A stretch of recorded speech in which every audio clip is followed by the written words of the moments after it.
Do it again. This is CJ with Hall of Fame broadcaster Marcia Fluer, and she knows how to roll out the red carpet for a media person. You are insane. A minute ago it was go away, and I was expected on this Kentucky Derby day.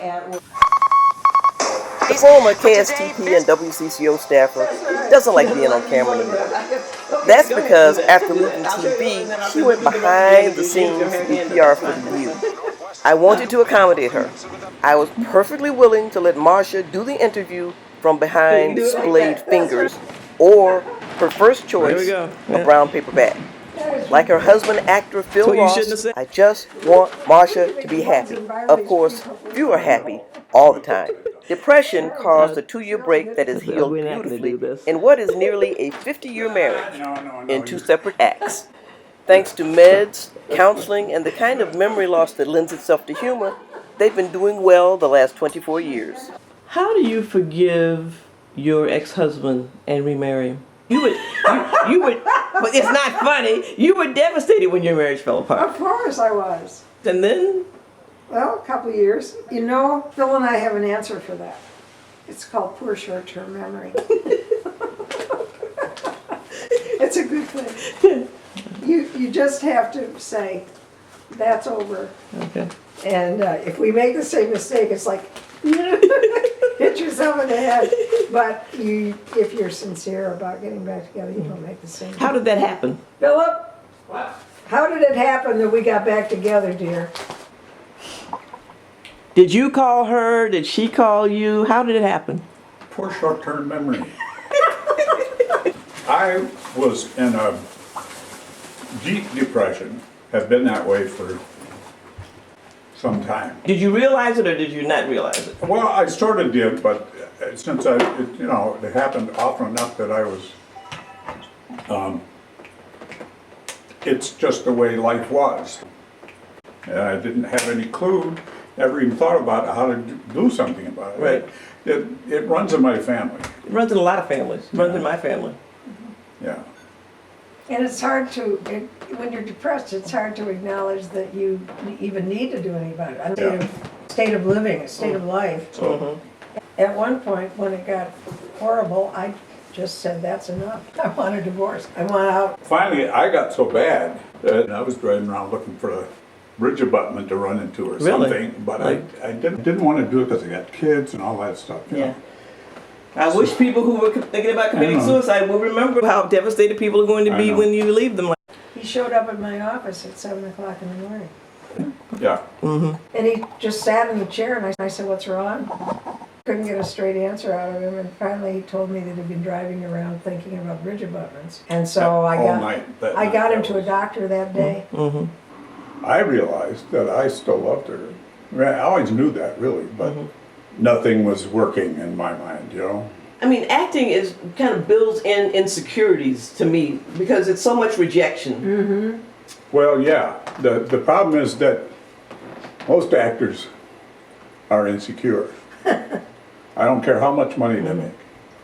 You talk to some of these people that just come off a movie where they made, $12 million bucks. And after a week, they'll say, I gotta do something. I don't think I'm ever going to be asked to be in a movie again or whatever, So there's that insecurity. And then what you say about being told no most of the time,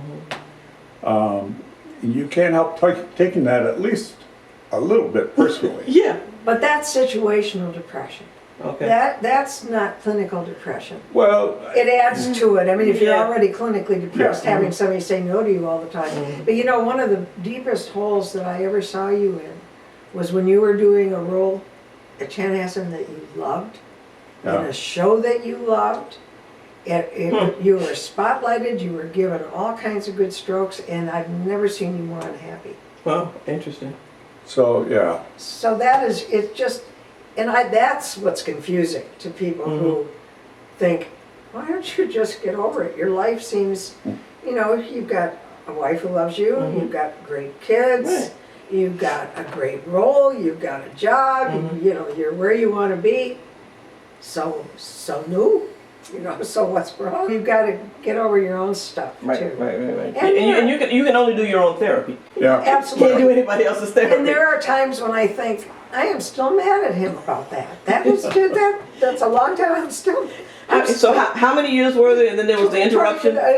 We married 24. We were separated for almost 2, and got married again. And we're almost together 25 years next year. And Excuse me. and sometimes I say, Allergies. I'm still pissed. Sometimes you're what? Still pissed. You know, what was that I about? know. What was that about?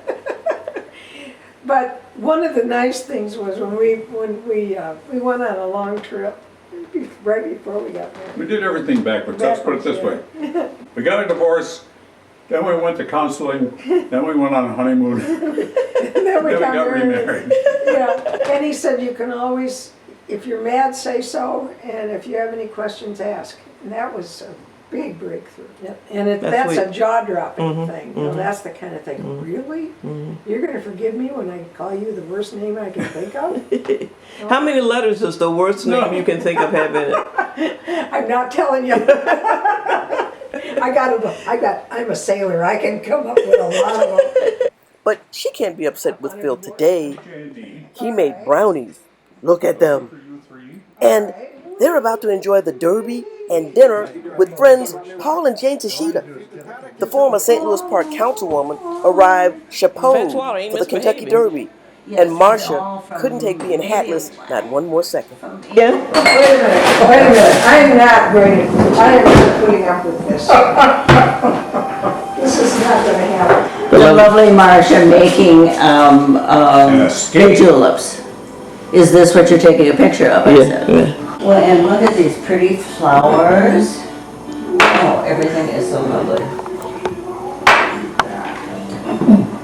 As usual. Tea for 2, I think. Wait, we didn't get a half to CJ.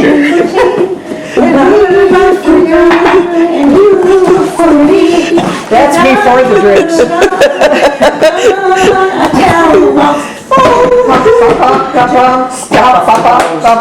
I'll fall right on my